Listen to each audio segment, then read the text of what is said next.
Meet Alex and Sam. They work at the same firm, in the same city, and bring home identical paychecks every 2 weeks. 10 years later, their lives have completely diverged. While Alex is struggling to keep up with minimum payments on consumer debt, Sam has accumulated over $1 million in savings and investments. Because Sam kept his living costs steady while his income grew, that extra money was able to work for him for a decade. This creates a puzzle.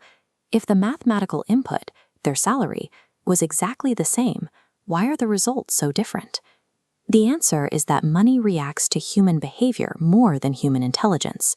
Those who master their own reactions often end up controlling the world around them. From a young age, most of us are taught a simple rule: work hard and the money will follow. But the modern world is a loud place. Our phones and streets are filled with messages specifically engineered to find our insecurities and convince us that spending money is the only way to feel confident or successful. Without understanding how these emotions are being targeted, even the most hardworking person can spend their entire life chasing a paycheck that disappears the moment it arrives.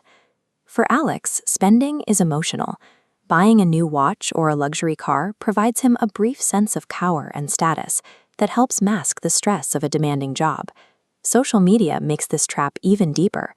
Alex sees strangers posting highlights of luxury vacations and feels a constant pressure to buy things just to prove he is keeping up. Every payday, Alex asks one question: what can I buy? He spends the money first and tells himself he will save whatever is left over at the end of the month. This diagram shows the math of that habit. When we subtract expenses from our income first, the bar almost always hits zero before we get to savings. In this model, wealth never has a chance to grow. By focusing on looking rich, Alex has unintentionally built a lifestyle that prevents him from ever actually becoming rich. Sam operates using a different set of internal rules. Instead of seeing money as a way to buy status, Sam sees money as a tool to buy freedom. To Sam, freedom is the ability to control his own time, to say no to projects he doesn't like, and to live without the constant fear of a financial emergency. Sam's secret is a simple shift in the equation. He chooses to invest a portion of his paycheck first. He only spends what remains after that investment is safely tucked away. Over time, these consistent investments begin to grow on their own. This is the power of patience.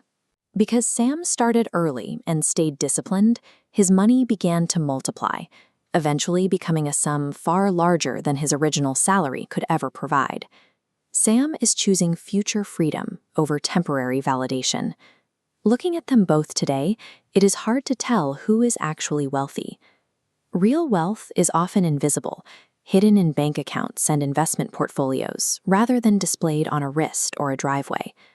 Behind Alex's flashy lifestyle is a quiet panic.